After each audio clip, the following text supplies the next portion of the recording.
Hola, buenas noches.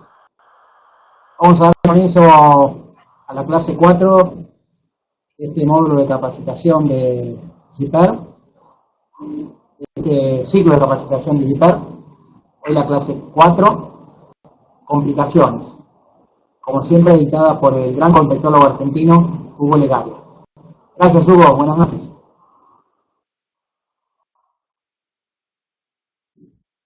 Bueno, muchas gracias, Roberto.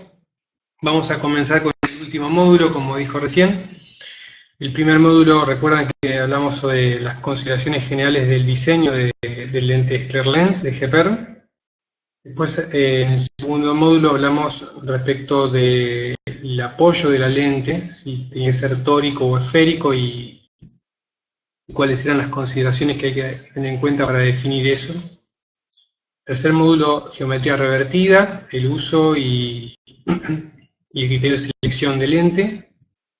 Y el cuarto módulo viene a ser el lado oscuro de la luna.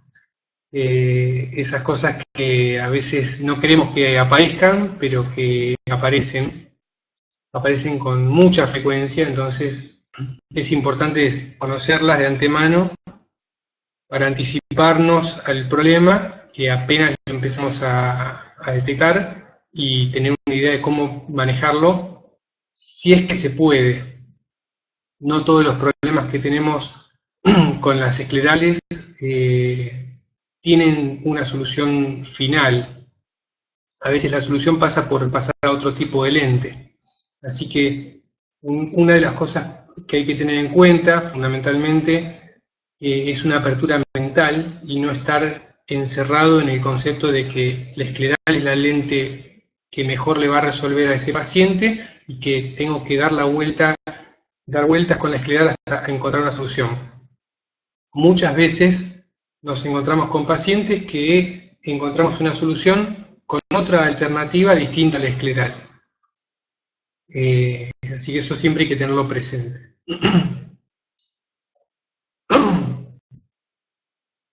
Acá vamos con la primera de las complicaciones que nos podemos encontrar, que se trata de la mala humectación superficial de la lente. Es un tema que es multifactorial. Acá puede intervenir el material con el que está fabricada la lente, puede intervenir el maquillaje que está usando generalmente las pacientes femeninas, puede intervenir las condiciones atmosféricas, climáticas, externas, donde el usuario está expuesto, y también interviene una cuestión fisiológica respecto a la salud de los párpados y las glándulas de mecomio del paciente en cuestión. Entonces, si nosotros tenemos un caso en el cual ponemos una lente y tenemos un problema engrasado, tenemos que ir viendo todo ese conjunto de factores y desmenuzándolo para llegar al final del recorrido y saber bien qué es lo que tengo que modificar para solucionar el problema. Arranquemos por el tema del material. Las lentes SclearLens están fabricadas en Contamac Extra, que es un material con 100 de dK y tiene el ángulo de humectación más bajo de todos los materiales disponibles en el mercado. Los otros materiales que existen para lentes esclerales son el Boston XO2, perdón, el Boston XO, el Boston XO2, después está el Tyro de Menicon Z, el Contamac Extreme, que tiene 125 de dK, y hay algún otro fabricante menor en líneas generales. Estos materiales que mencioné son los que utilizan la gran mayoría de los fabricantes de lentes, con muy buenos resultados, pero medidos por su ángulo de humectación, el Contamac Extra es el que tiene el ángulo más bajo. A menor ángulo de humectación, como ustedes saben, es más amigable, es más hidrofílica, es menos hidrofóbica a la superficie de la lente, y por lo tanto es más fácil que se humecte.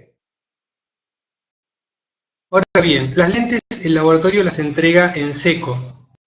Eso creo que es vigente por una disposición de ANMAT. Entonces, dicho por los mismos fabricantes del material, que es la empresa inglesa Contamac,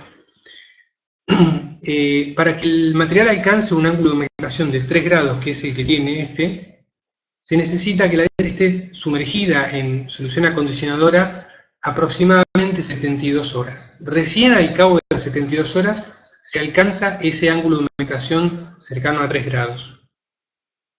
Es decir, que si nosotros agarramos la lente como viene en el frasco, que está en seco, la mojamos un poco y la colocamos en el paciente, lo más probable es que la lente se engrase prácticamente inmediatamente.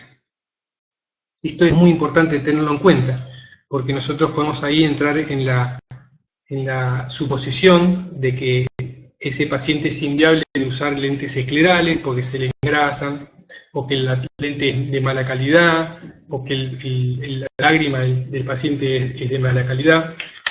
Y no, simplemente lo que tenemos que hacer es enfocarnos en limpiar mejor y humectar mejor la lente. Personalmente lo que yo hago es cuando recibo las lentes del laboratorio, yo las inspecciono para controlar que todos los parámetros sean los que yo pedí y que esté todo en orden, la vuelvo a limpiar con un detergente para lentes rígidas, puede ser el Boston RGP Cleaner, que bueno, ahora está en falta, pero ya va a volver a entrar, el de Avisor, puede ser el de Arlit, el RGP Cleaner, cualquier detergente de esos para limpiar fundamentalmente cualquier resto que haya quedado del laboratorio. Después lo enjuago bien con solución salina y lo guardo en el estuche portalentes donde le voy a entregar al paciente, y ahí utilizo una solución multipropósito. Personalmente uso el Optifree Pure Moist, porque es el que me gusta más. El desinfectante es muy suave, el humectante es de excelente calidad y deja un film adherido a la superficie de la lente muy estable, que en general es difícil que se engrase. Esa lente queda en reposo sumergida con la solución multipropósito. Yo llamo al paciente, toma un turno para venir a retirar la lente, y entre que lo llamo, coordinamos el turno y viene, usualmente pasa 1 o 2 días. Bueno, la lente ya, cuando la voy a colocar, no estoy pasando una lente que está seca a tener que humectarla. Entonces eso me reduce mucho los problemas. No lo hacía antes, las colocaba de seco y me pasaba el tema del engrasado. Así que es un tip que les puede ayudar. Acá Claudio Sokolsky pregunta qué soluciones se utilizan, las mismas que para RGP. Bueno, se pueden utilizar las mismas que para RGP, perdón, pero hay una consideración. Los líquidos humectantes de lentes rígidas gas permeables son demasiado viscosos, demasiado pesados, y es muy difícil enjuagar bien la cara cóncava de la lente de ese tipo de soluciones cuando uno va a colocar la lente en el ojo para asegurarnos de que no quede ningún resto de desinfectante. Por ese motivo es que a mí me gusta más el Optifree, es más líquido, no es tan denso y es más fácil de enjuagar de la cara cóncava. Yo enjuago solamente la cara cóncava, la cara convexa, trato de no enjuagarla, que quede recubierta con Optifree, porque me aseguro una mejor humectación superficial cuando coloco la lente. También he usado BioTrue, me da buen resultado. Me sigo inclinando un poquito más por el Optifree, pero el BioTrue también funciona muy bien. Y para limpieza sí recomiendo, si está en el mercado, el Boston Cleaner, que para mí es el mejorcito de todos. Se puede combinar esto con la utilización de pastillas enzimáticas para desproteinizar, las que vienen con subtilicina o con papaína, y quien tiene acceso a conseguir un producto de Menicom, que en el país no se comercializa, pero si lo pueden traer de afuera es excelente, que es el Progent. Progent es un producto desarrollado inicialmente para los laboratorios, y después Menicom decidió lanzar una versión al público. El Progent es un sistema que viene con 2 componentes. Uno viene a ser tipo cloro y el otro es bromuro de potasio, es como un neutralizador. y se colocan en un frasco que viene también en la cajita. Y realmente es sumamente efectivo para remover las proteínas sin tener que friccionar la lente, que es de utilidad cuando se trata de lentes muy blandas, químicamente hablando, y que son fáciles de rayar ante demasiada fricción. Pero bueno, si no tenemos acceso al Progen, podemos usar pastillas de enzimáticas.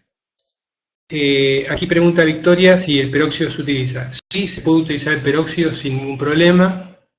He leído en algunos grupos de discusión de lentes esclerales algunos casos donde las lentes se partieron por utilizar peróxido.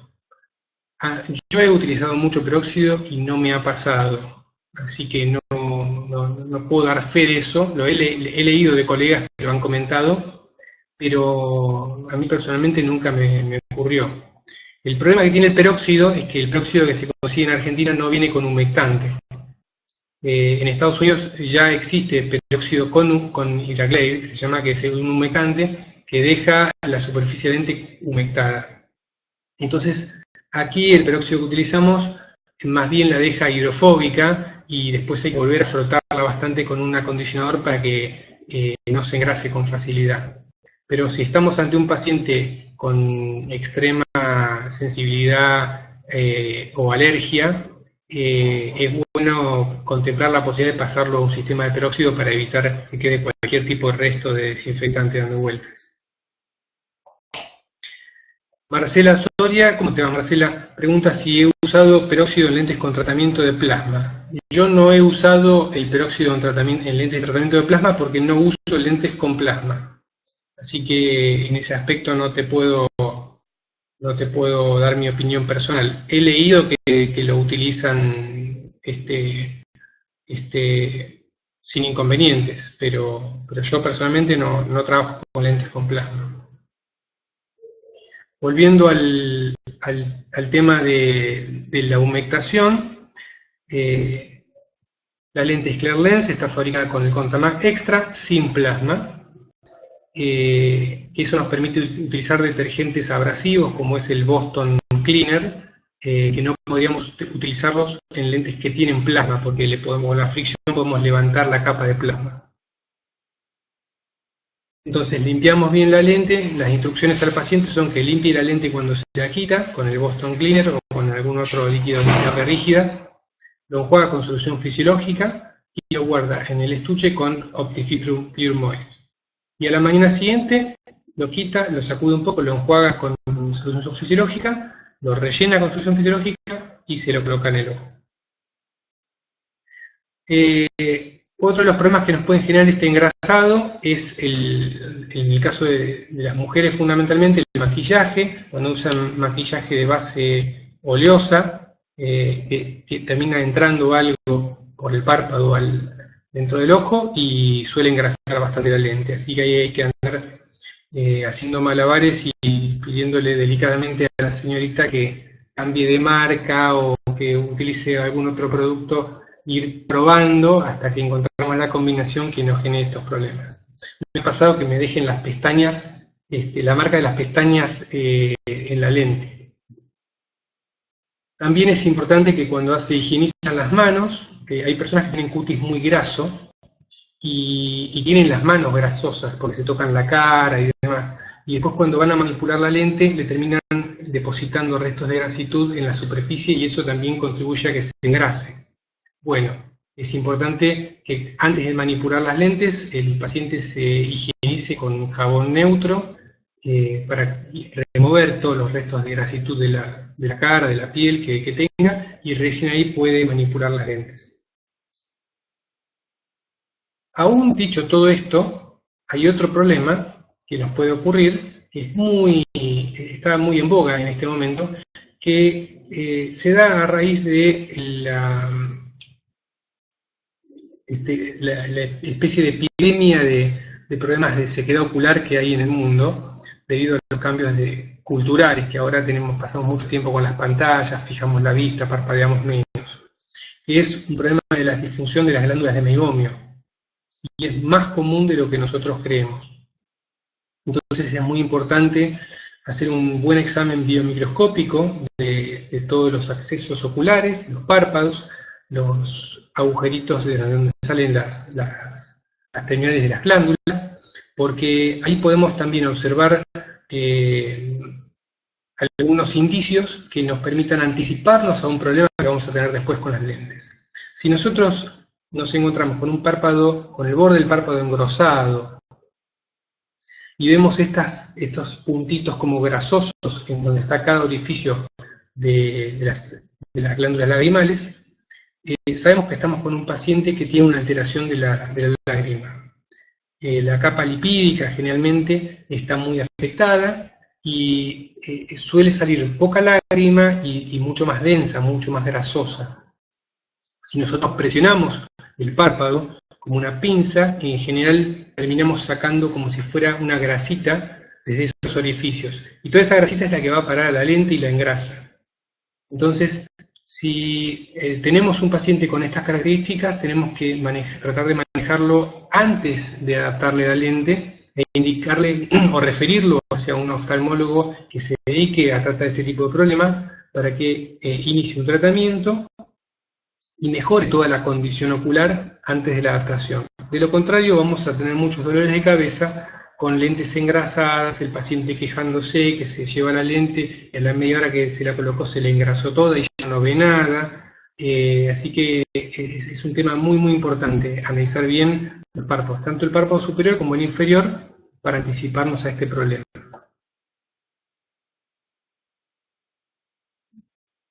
Vamos a otra de las complicaciones que tenemos, que son las pinguéculas, y pterígenos.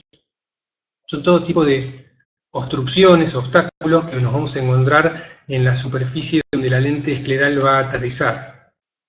Esto también tenemos que analizarlo antes de comenzar una adaptación. Si tenemos un paciente que tiene unas pinguéculas muy marcadas, con mucha elevación, tenemos que pensar 2 o 3 veces si una lente escleral es lo mejor que podemos adaptar o si podemos ir a otro tipo de lente. Porque lidiar con las pinguéculas es muy complejo.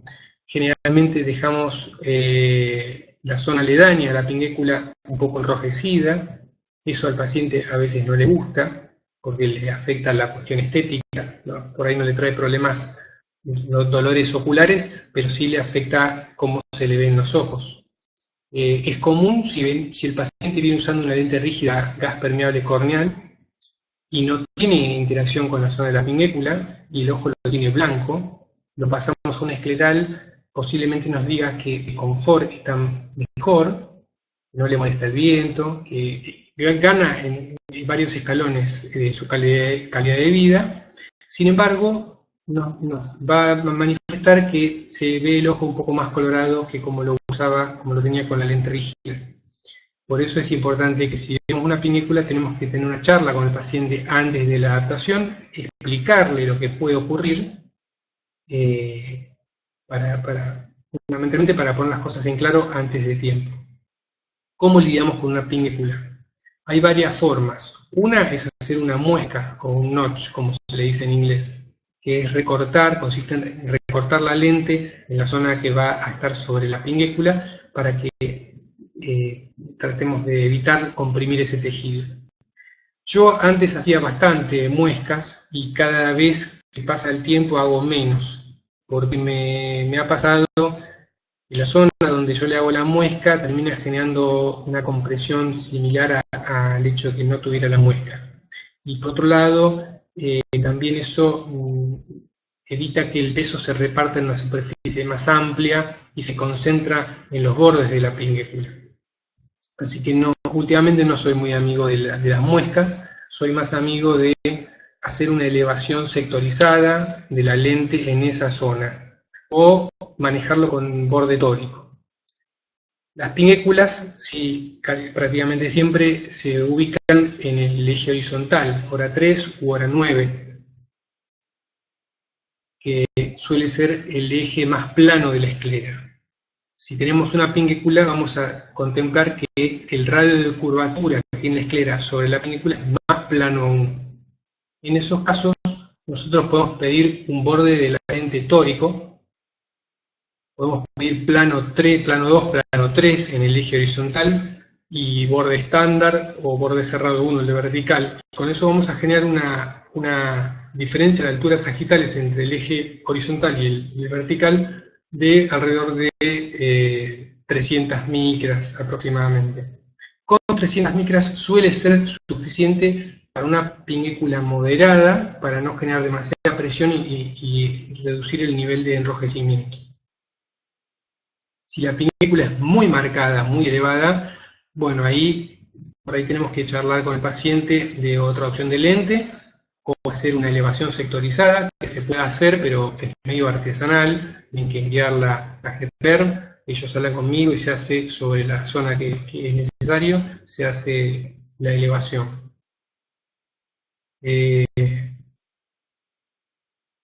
Tercera opción es tratar de referir el paciente al oftalmólogo para que evalúe tratamiento quirúrgico de reducir o remover un poco la altura de la pinécula.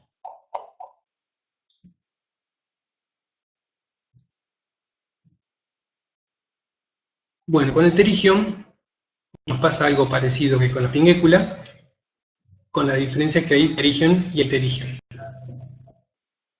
El pterigion que está arriba, en la foto del medio hacia arriba, es un pterigion que ya es para remitirlo a que el médico trate de hacer algo, porque incluso está tapando la zona óptica, así que está ocluyendo la visión del paciente.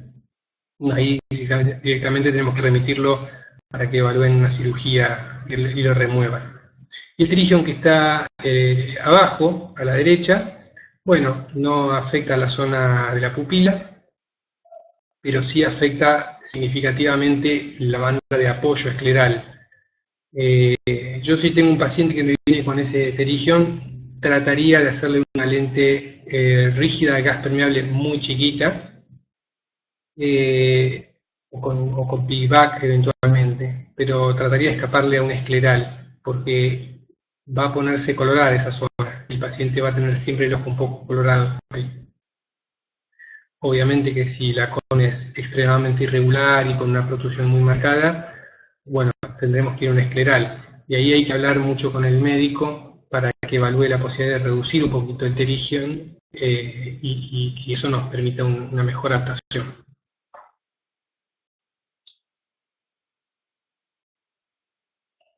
Vamos a la tercera de las complicaciones que podemos tener, es el enturbiamiento del reservorio, o como le llaman ahí en inglés, el enturbiamiento del mediodía. Antes de volver a este tema, hay una pregunta de Victorina que dice, en pinéculas, ¿qué sucede con el borde temporal u opuesto donde no hay elevación? ¿No queda floja o inestable? Sí, Victorina, si la lente tiene el apoyo esférico, vuelvo para acá atrás. Si la lente tiene la banda de apoyo escleral esférico, se va a levantar en donde está la pinécula y va a quedar pivoteando sobre esa zona. Generalmente, los pacientes que tienen pinéculas o pterigion suelen tener elevaciones de los dos lados, el lado temporal y el lado nasal. Más prominente del lado nasal, pero en el lado temporal también suelen tener una elevación. Por eso es que a veces con una áptica tórica se puede solucionar en parte. Si no, hay que hacer una elevación sectorizada exclusiva en la zona del pterigion o de la pinécula. Vuelvo al tema del enturbiamiento del reservorio. El enturbiamiento del reservorio es algo que se empezó a ver en los primeros años de adaptación de esclerales de esta nueva ola, digamos, hace unos 5 o 7 años, y fundamentalmente esto era el resultado de lentes de apoyo esférico, que eran el 90% que se adaptaban, sobre escleras que eran tóricas. Como resultado, cuando la esclera es muy tórica, el eje vertical, que es el que suele ser más cerrado, queda pivoteando y el borde se levanta un poco en la zona superior, en hora 12. Y con cada parpadeo, el párpado empuja e introduce debajo de la lente detritos de la conjuntiva que se van filtrando. esos detritos van quedando atrapados dentro de la cámara interna de la lente y generan un enturbamiento del líquido que hace perder calidad visual al paciente al cabo de 2 o 3 horas de uso y lo obligan a estar cambiándole la solución de relleno que tiene adentro. La solución que se les daba originalmente es que, bueno, ese paciente a las 2 horas tiene que cambiar el líquido, 3 horas. Después se empezó a recomendar mezclar gotas, en vez de poner solución fisiológica sola, ponerle gotas de lubricantes más densas, hidrogenato de sodio, cistán, bueno, distintas gotas se ensayaron para darle más densidad al líquido que estaba adentro y de esa manera limitar el ingreso de detritos que pudieran enturbiar el área. Yo personalmente no soy muy amigo de esas dos prácticas, creo que es como alguien que tiene un dolor de cabeza todos los días y uno dice, bueno, tomate un ibuprofeno y está solucionado. No, me interesa saber por qué tiene el dolor de cabeza. Bueno, acá lo que tenemos que saber es por qué se está generando el problema y resolverlo de raíz, porque si no, lo que estamos haciendo es que los pacientes vivan para su lente de contacto en lugar de que la lente de contacto les mejore la calidad de vida. El enfriamiento del reservorio, acá lo van a ver en esta foto, es una foto que me compartió Ana Pellegrini gentilmente. Es una lente de apoyo esférico sobre una esclera bastante tórica. La fluoresceína que se ve ahí está colocada fuera del lente, no se rellenó el bowl con fluoresceína, sino que se colocó la lente sin fluoresceína y después se instaló fluoresceína en el párpado, en el tarso superior. La fluoresceína fue ingresando a la cámara por el eje vertical, que es el más cerrado. Si ustedes se fijan abajo, van a ver cómo está el borde levantado inclusive de la lente. Bueno, se le generan burbujas también. Todo este problema va a seguir ocurriendo a menos que uno haga el borde de la lente tórico y que lo pueda cerrar. No es necesario que quede cerrado hermético, puede quedar con un semi-cerrado que permita algo de intercambio de lágrima, eso es incluso saludable, pero no puede haber un juego excesivo que fomente el ingreso de detritos porque hace imposible el uso de la lente durante muchas horas.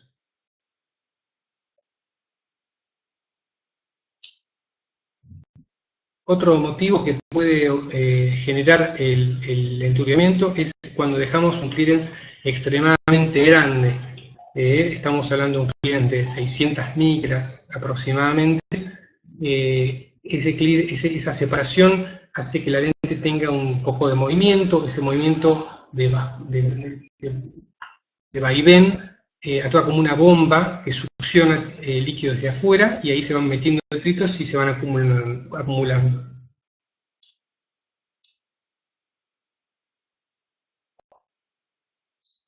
Bueno, otra de las complicaciones que podemos encontrarnos es el asentamiento excesivo o el asentamiento no planificado. Quizás nosotros hicimos la prueba y teníamos un clearance de 250 y dijimos, bueno, está perfecto. Pedimos la lente, entregamos la lente, el paciente empieza a usarlo y resulta que cuando viene el control viene con 10 horas de uso continuo de la lente y cuando quitamos, primero antes de quitar vemos que prácticamente no hay espacio de separación. Y al quitar la lente teñimos y vemos esta marca, que es la zona de contacto de la cara cóncava de la lente contra el epitelio. Esa zona no se lubrica, al no se lubricarse se genera una desepitelización y de ahí el puntillado que estamos viendo. De aquí la importancia de que este tipo de lentes no pueden tener contacto con la córnea. A diferencia de la lente rígida corneal, la lente rígida se apoya en la córnea en un film que está sobre la córnea y va patinando todo el tiempo. Cada vez que uno parpadea, se renueva ese film lagrimal y hay una superficie que está resbalosa. La lente escleral no va patinando, queda encajada y como tal no tiene lubricación en las zonas de contacto. De ahí vienen todos los problemas. Así que siempre tenemos que analizar el clearance, no solamente cuando entregamos la lente, sino cuando vemos el paciente en el control, con 8 o 10 horas de uso continuo, que en general se asienta un poco más, y ese es el que nos interesa, porque es el que va a usar todos los días. Así que si vemos ese contacto, tenemos que levantar la altura sagital para reducir. El asentamiento no solamente puede darse, no solamente puede generar un toque en la zona más prominente del cono. Si la lente quedó con una bóveda muy chica, o la córnea es un poco grande para esa lente, lo que podemos tener es un toque, un apoyo sobre la zona del limbo.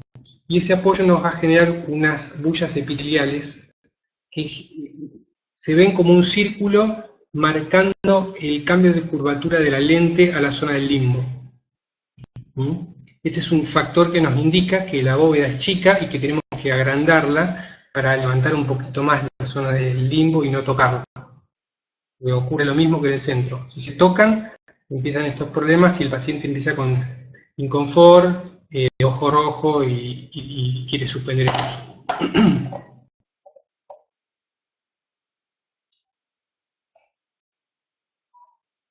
Otro de los problemas que tenemos es queratitis por toxicidad. La queratitis por toxicidad se puede dar por negligencia del paciente, a veces no interpreta bien lo que le decimos, no lo entiende bien, se confunde y termina utilizando líquidos inadecuados. En este caso se rellenó el vault de la lente con una solución multipropósito y el desinfectante hizo un puntillado sobre el epitelio corneal. A mí me tocó hace un tiempo un paciente que era de Uruguay, que vino a hacerse las lentes a nuestro centro. Le hice la lente, se quedó una semana en Buenos Aires, lo controlé, lo estaba usando 10 horas por día sin complicaciones. Se va a Uruguay y a los 4 o 5 meses que estaba usando me llama manifestándome que no podía usar lente, que sentía como fuego en el ojo, se ponía el lente y era imposible. Bueno, le digo, va a tener que venir a verme porque no, por teléfono otra cosa no puedo hacer. Cuando viene, no trae la lente puesta, le miro el ojo, lo veo todo bien, miro la lente, está perfecta, la limpio, la enjuago, se la coloco, lo mando a dar una vuelta, 2 horas, viene, ningún problema. Y me manifiesta que todos estos problemas los estaba teniendo prácticamente a la media hora que se ponía la lente. Entonces empecé a interrogarlo respecto a las soluciones y resulta que los líquidos que yo le había indicado se le habían terminado. Cuando fue a comprar, le preguntó al óptico porque no tenían el que yo le había indicado, le sugirió otro, le sugirió el Boston Simplus, estaba usando el Boston Simplus para rellenar la lente en la cara interna. Así que esto es una muestra de que aunque uno sea muy claro, repita las cosas, las explique, es bueno darle las instrucciones anotadas al paciente porque se confunden, se les mezclan. Ellos no entienden que un producto tiene desinfectante y otro producto no tiene desinfectante y la importancia de que lo que tiene adentro de la lente no tenga desinfectante. Así que las queratitis por toxicidad se pueden dar en estos casos por una negligencia importante del paciente o también podemos tener problemas con las soluciones salinas. El tema de la solución salina para rellenar la bóveda es un gran tema. Yo he tenido problemas con soluciones salinas porque tienen pH demasiado bajo, incluso la solución salina que viene en ampollas sin preservante. La solución salina que viene en frasquitos de 100 no recomiendo que la utilicen porque viene sin preservante y al abrirla se contamina prácticamente al día siguiente.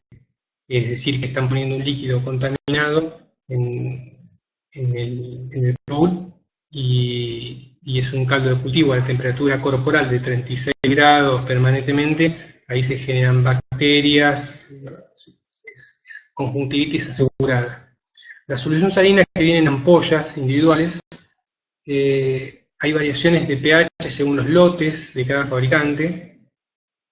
y a mí me ha dado mejor resultado utilizar la solución salina que viene para enjuagar lentes, que tiene el pH más controlado, aunque tiene un poco de preservante, pero controlando las córneas me ha dado mejor resultado que algunas soluciones salinas de ampolla.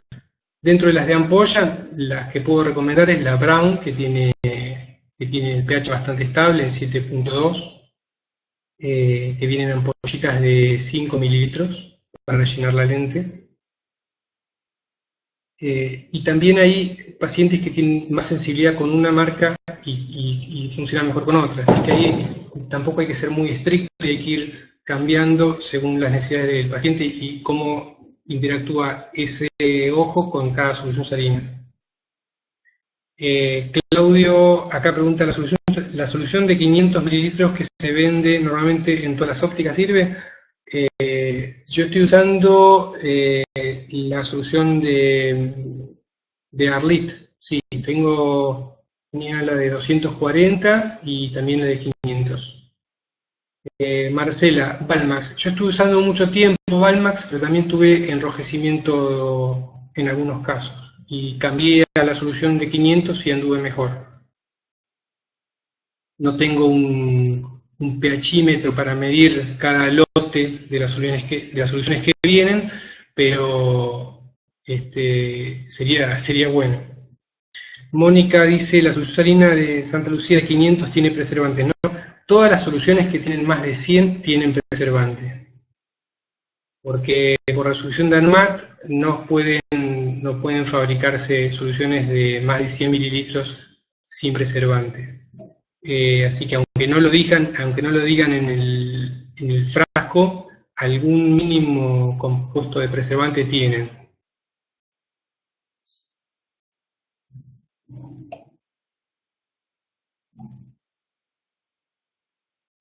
Ahí Marcela dice, pero el paciente no puede usar de 500. Bueno, ahí estamos, Marce, estamos viendo con qué nos quedamos. Internacionalmente hay soluciones salinas ya desarrolladas para lentes esclerales, para rellenar la bóveda que tienen el mismo grado de osmolaridad y pH, pero en la Argentina todavía no están disponibles. Hay una que fabrica Bauchilon, otra que fabrica Menicon, y hay una de Off-Day que es de un laboratorio de Colombia. Así que bueno, es un tema la solución salina. Ahí Marcela dice que estaban por entrar una de Avisor también. Bueno, hay que estar al día con todas las que vienen y ir probándolas. Hay que tener disponibilidad también porque es un insumo que el paciente necesita cotidianamente, no se puede quedar sin la solución salina para rellenarla.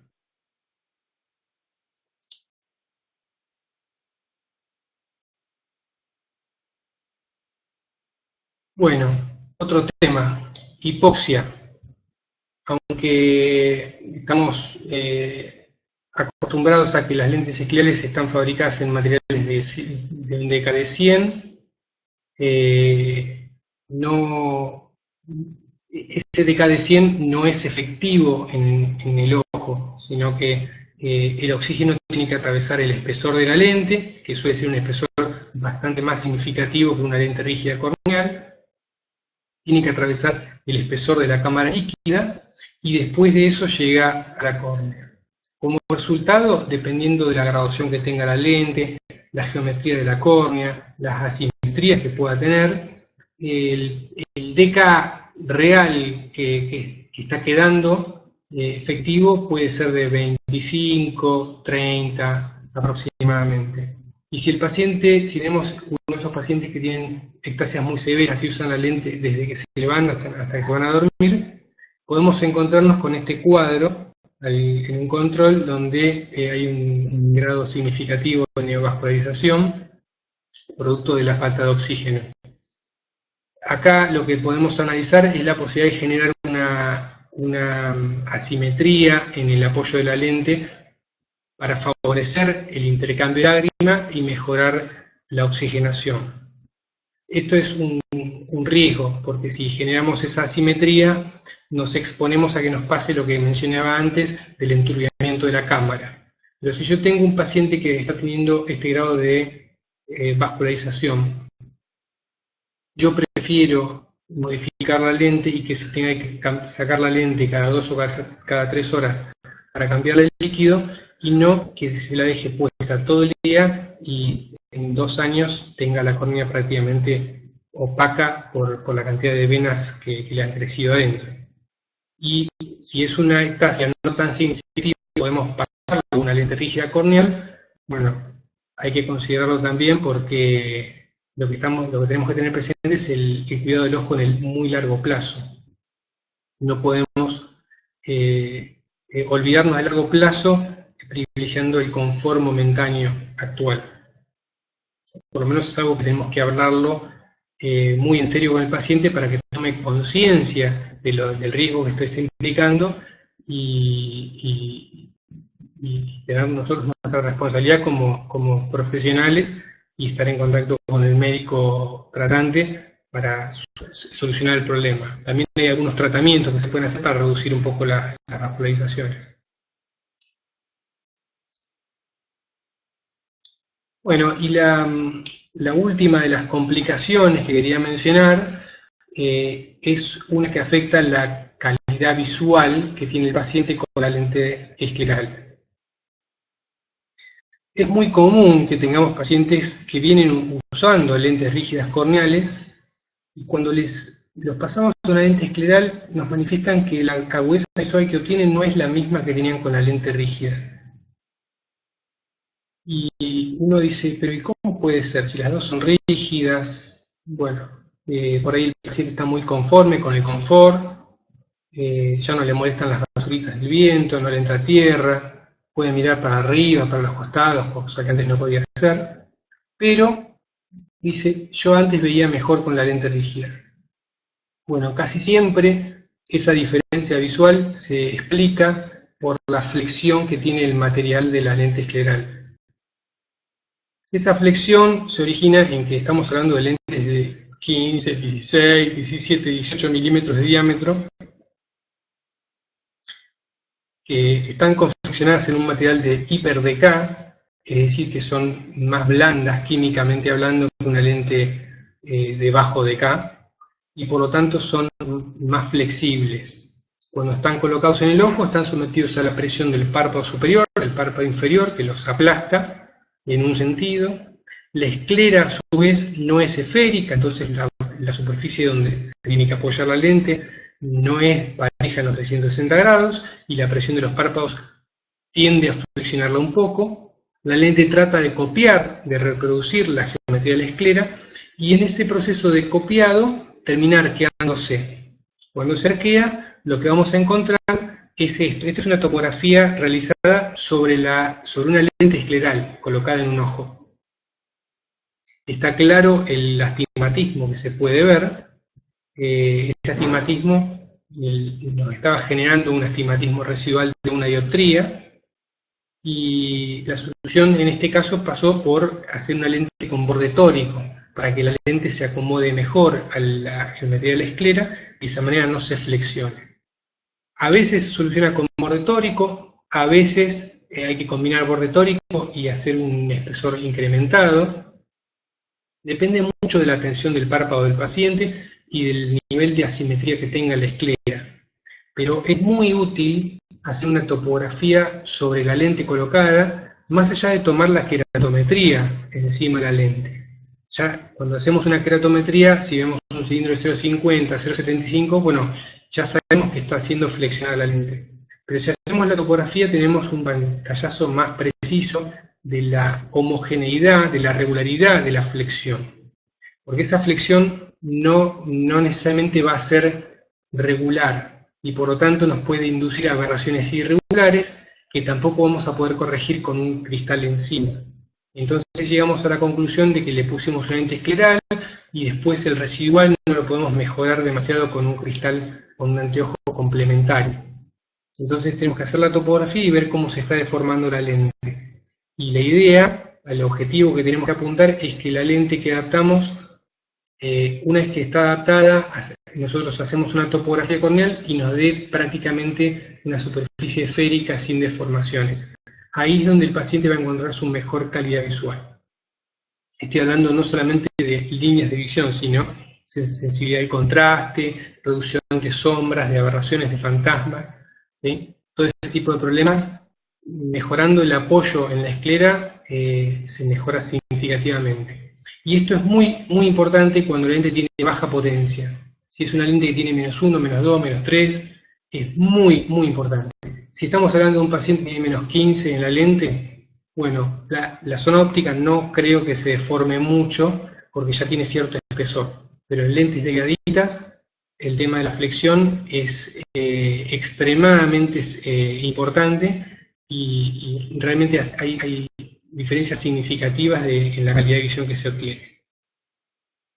Esta era la última de las complicaciones que les quería comentar, y después yo me había anotado algunas preguntas que habían hecho al principio para responder.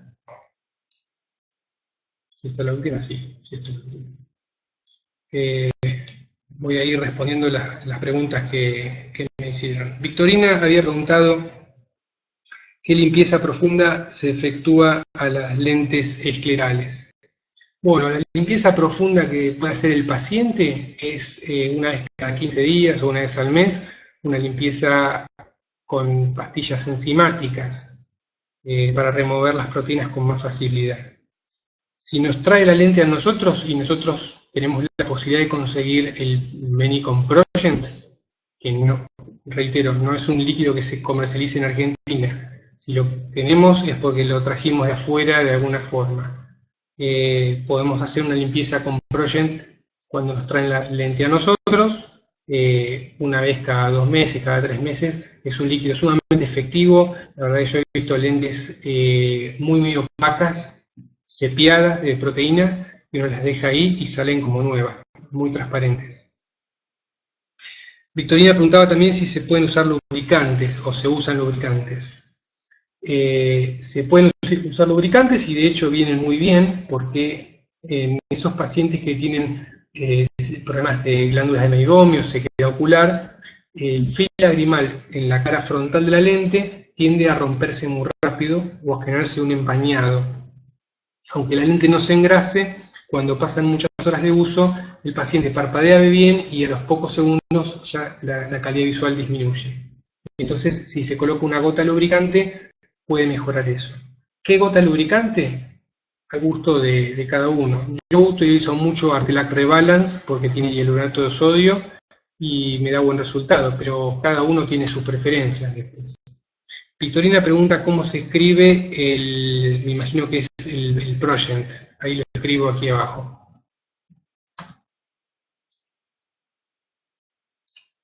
Ese es el nombre. Perfecto. Ahí lo había puesto Marcela, perdón. Florencia pregunta si se puede hacer limpieza con ultrasonido. Limpieza con ultrasonido,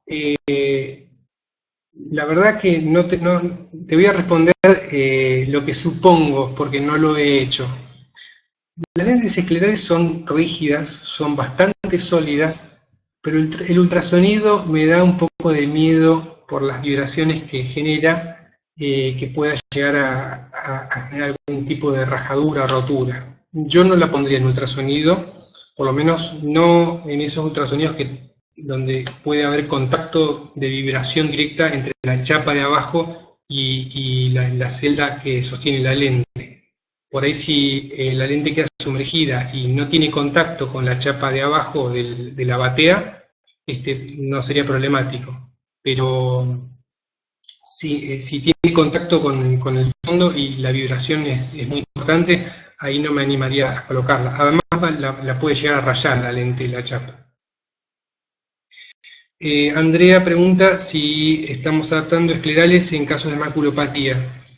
Yo tengo algunos casos de maculopatía adaptados con esclerales, pero no por la maculopatía, sino porque eran pacientes que tenían queratocono, miopía magna, maculopatía, es decir, venían con todo un cuadro muy complicado, y dentro de todo ese cuadro, para mejorar o para darle la mejor calidad visual, había que corregir las aberraciones de la córnea. Entonces, sí tengo varios pacientes con maculopatía, pero no con el objetivo de corregir la maculopatía, sino que la maculopatía era una de las patologías que tiene el paciente, pero la lente estaba orientada a corregir el queratocono o la miopía magna. Sí, la otra pregunta que me habían hecho era, ¿qué fluoresceína se puede usar si GEPERM vende? Bueno, yo utilizo, en este momento estoy utilizando la que vende GEPERM, que es una fluoresceína que viene en tiras de papel, estéril, selladas individualmente, da muy buen resultado, me gusta mucho tanto para las lentes rígidas corneales como para las esclerales. Así que sí, esa da muy buen resultado, y GEPERM la comercializa, viene en una caja que trae 100 tiritas, o si no pueden comprarlas sueltas, pero si trabajan con un cierto volumen les conviene comprar la caja. Es fluoresceína convencional, la que viene para lentes rígidas. Cecilia había preguntado si se pueden cambiar las lentes de GEPERM. Dentro de la línea de esclerales se pueden hacer cambios, hay dos cambios posibles, son cambios con cargo. Tienen un cargo que es menor que la lente nueva, es decir, cuando yo hago un pedido de lente nuevo, tiene un valor, y a ese caso, cuando hago un pedido de cambio, tiene un valor mucho menor, y el segundo cambio también tiene un valor mucho menor. Está escalonado así para que el costo se pueda fraccionar, y si yo estoy haciendo una adaptación compleja y me llevo varios cambios, bueno, yo sé que el costo total que puedo tener es la sumatoria de todo, pero si es un caso simple y lo puedo resolver con un solo lente, bueno, tengo un costo menor. Ana María pregunta, ¿se puede colocar suero fisiológico al 0,5 sin preservantes si no se cuenta con líquidos mencionados? El tema es, no sé bien a qué suero fisiológico te estás refiriendo, Ana María. Si te estás refiriendo al que viene para inyectable, o el que viene para nebulizaciones. Ese es el que se comercializa en suero intravenoso. Sí, es el mismo que se comercializa en ampollitas, ese. El gran problema que tiene ese tipo de productos es que, como no están desarrollados para usar en el ojo, a veces el pH no es muy coincidente y traen problemas. Y aquí Marcela agrega que es hiposmolar.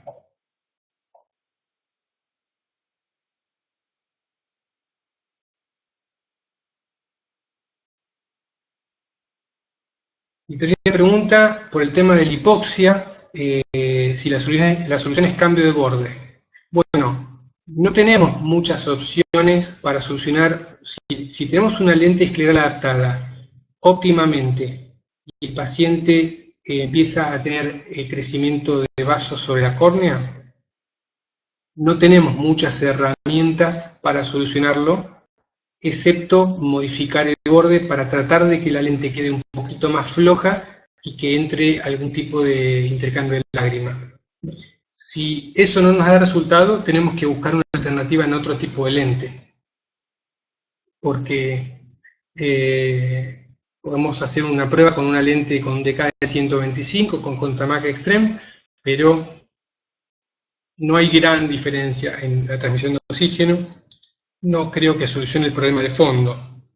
En general, lo que tenemos que tratar es de trabajar con córneas que tengan un conteo endotelial superior a las 800.000 células por milímetro cuadrado, y en endotelios que estén más complicados que eso, con menos conteo, es preferible no adaptar una lente escleral, porque estamos exigiendo demasiado la poca densidad celular y generalmente termina con edema.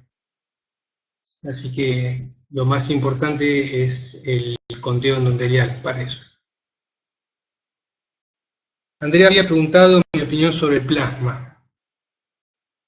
Actualmente, con el objetivo de mejorar el problema de aumentación superficial de las lentes, y en particular con la cantidad de pacientes que tienen problemas de disfunción de glándulas de Meibomio, o también quienes sufren con patologías tipo autoinmune, como el pénfigo, o también quienes tienen Steven Johnson. Son todas circunstancias en las cuales la conjuntiva está muy afectada, hay muy poca lubricación y es difícil humectar superficialmente la lente escleral.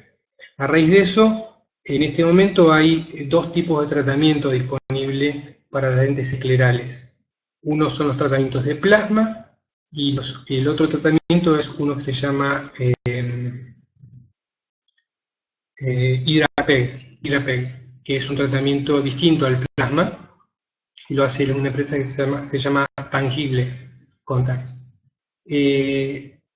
Tanto el plasma como el Hidrapeg son tratamientos que no tienen una vida útil demasiado larga. Torna la lente bastante delicada, es como si fuera un antirreflex, que uno lo toquetea un poquito y lo puede rayar.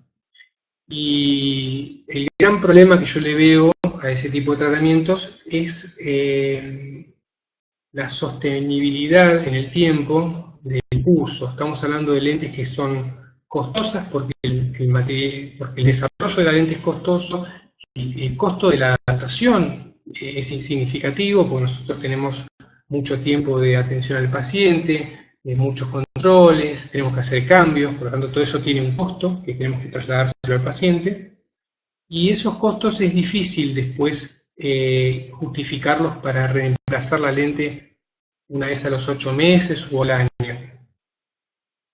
Entonces, mi visión particular es que si puedo resolver un caso sin tratamiento de plasma, en mi caso yo me quedo más tranquilo que esa lente va a tener una vida útil más larga y por lo tanto se va a amortizar más tanto para el paciente como fundamentalmente para el paciente. El tratamiento de plasma, en casos de situaciones muy particulares, como le decía antes, de Steven Johnson, pemfigoide, realmente pueden ser un diferencial, porque son conjuntivas muy complejas, donde prácticamente no hay lubricación y se van a engrasar siempre. Entonces ahí lo que sería importante. Pero para ojos normales, donde no tenemos ese tipo de condiciones, las lentes sin plasma, en mi caso, están funcionando muy bien. Cecilia pregunta cuánto tiempo duran las lentes esclerales. ¿Un año? Bueno, yo recomiendo a mis pacientes el reemplazo a los 2 años, pero hago controles cada 6 meses. Y no necesariamente todos los pacientes tienen que renovar la lente a los 2 años, a veces lo tienen que renovar antes. Depende mucho de la lágrima que tiene cada paciente, de los cuidados que hace, cómo las limpian, que no las rayen, que no las deformen. Las lentes esclerales se deforman con el tiempo. Se deforman y eso afecta la calidad óptica. Así que es un estimativo, no se puede hablar, desde mi punto de vista, no se puede hablar en forma genérica para todo el mundo igual. Digo como un promedio de 2 años, pero algunos pacientes 1 año, otros que he tenido han llegado a usar las 3 años, depende mucho del uso que le da cada uno. Y la otra pregunta que me había dejado Roberto, mira Roberto, la dejé para el final, la tuya, es si la escleral va a reemplazar a la lente rígida gas permeable, corneal, digamos, ¿no? Es una pregunta para la polémica esa, porque sí, ahí te estás riendo, sabes que tiraste la bomba. Mi opinión personal es que la lente escleral no va a reemplazar a la lente rígida corneal, creo que va a sustituirla en una gran proporción de mercado, pero nosotros vamos a seguir adaptando lentes rígidas corneales porque el lente rígido corneal tiene ventajas por sobre el escleral en determinados casos. Yo tengo pacientes a los cuales me fue imposible lograr que se coloquen una lente escleral y por lo tanto, aunque yo veía que era la lente adecuada, terminé adaptándoles una lente rígida corneal. Tengo pacientes Ahí Marcela Soria comenta, el lente corneal y córneo escleral está en franco crecimiento, exacto. Tengo pacientes que han querido pasar al lente escleral, eran usuarios del lente rígido corneal y se han sentido más cómodos con el rígido corneal que con un escleral, porque la sensación que tenía en el ojo era como si los agarrara, y están acostumbrados a la lente rígida corneal que flota en la córnea y tienen más aliviada la esclera. Entonces hay de todo. Pero el lente rígido corneal tiene ventajas desde el punto de vista que promueve el intercambio de lágrimas, que eso es sumamente importante, la oxigenación tiene un éxito probado desde hace muchos años que se utiliza y da buen resultado y es seguro. Así que yo pienso que el lente rígido corneal se va a seguir utilizando. Es probable que en menor medida que el lente escleral está creciendo mucho, pero bueno, veremos qué dice el futuro. Yo creo que hay que seguir adaptando rígidas corneales. De hecho, yo adapto primero rígida corneal y si veo que no funciona con eso, ahí paso al escleral. Victorina manifiesta que hay casos de intolerancia. Exactamente. No todos los pacientes toleran bien la rígida corneal y también en esto hay que ser un poco francos con nosotros mismos. A veces nosotros los contactólogos estamos orgullosos porque vemos una adaptación que hicimos y podemos fluoresceína, la vemos todo impecable y está todo fantástico. Decimos, bueno, soy un crack, a este tipo le adapté una lente corneal y anda y vive muy bien y la lente se ve fantástica, el programa es espectacular. Pero después, si nosotros interrogamos al paciente en sentido un poco crítico y le decimos, ¿y cómo es tu vida un día de viento en la calle? ¿Cómo te ves jugando al fútbol con las lentes rígidas corneales? ¿Te gusta andar en moto con las lentes rígidas corneales? Bueno, cuando empezamos a hacer todo ese análisis, vemos que ese tipo de lente al paciente le genera ciertas limitaciones en su calidad de vida. Entonces, a mí no se me escapa eso. Creo que si yo necesitara usar lentes rígidas por tener un necasia o algún tipo de problema que lo requiera, creo que me adaptaría un par, no yo, pero pediría que alguien me adapte un par de esclerales, porque yo no quisiera pasar por todas esas limitaciones que mencioné antes, así que tenemos que ser francos en ese aspecto. Pero bueno, el lente rígido corneal nos viene siendo de mucha utilidad hace muchos años y funciona muy bien para las multifocales, por la capacidad de traslación que tiene. Así que bueno, creo que no va a morir, van a convivir en algún equilibrio que encontrarán en el futuro. Ahí creo que respondí todas las preguntas que me habían dicho al principio.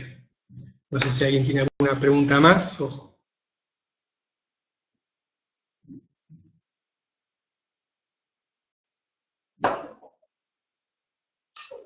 O si no, ya los dejo que se vayan a dormir.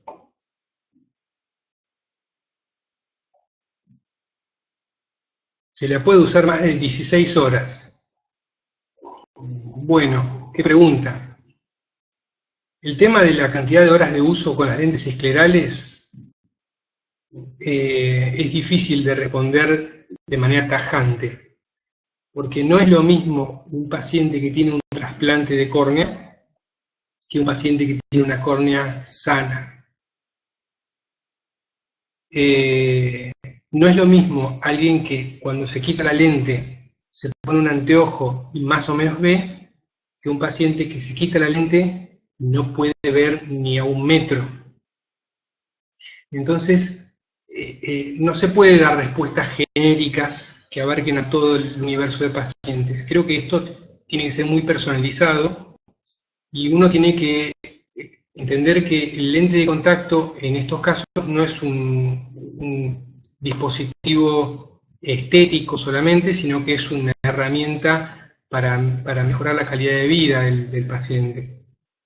Entonces yo, si tengo un paciente el cual sé que no tiene una ectasia tan severa y que cuando se quita las lentes de contacto con un anteojo que le mido puede alcanzar 4 o 5 décimas y se puede manejar dentro de su casa, le sugiero que use el lente hasta 12 horas y luego intercambie con los anteojos.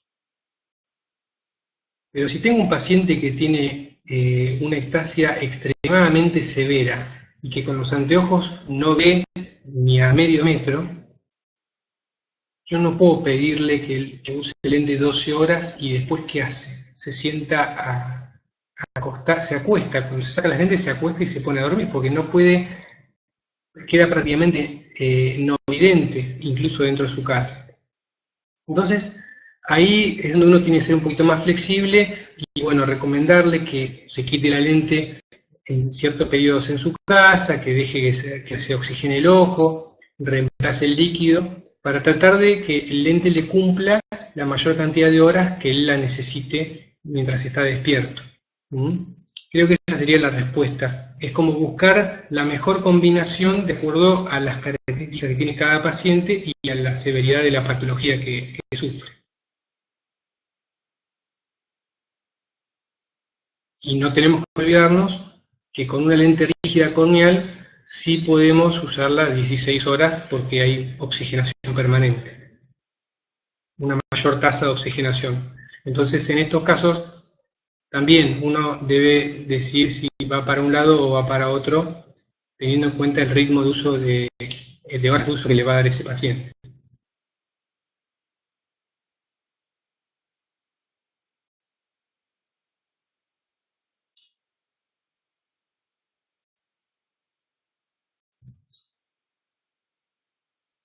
Bueno, ahí parece que se callaron las preguntas. No sé si anda el organizador, Roberto, por ahí. Bueno, Hugo, ¿terminamos? Roberto. ¿Escuchás?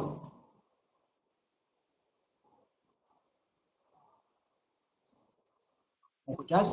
Te escucho así medio intermitente. Bueno, muchas gracias. Sí, sí. Damos por terminado el ciclo de capacitación.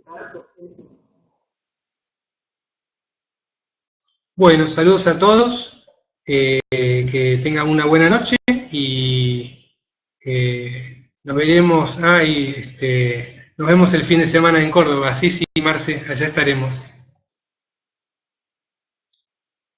Ha sido un placer compartir la noche con ustedes y bueno,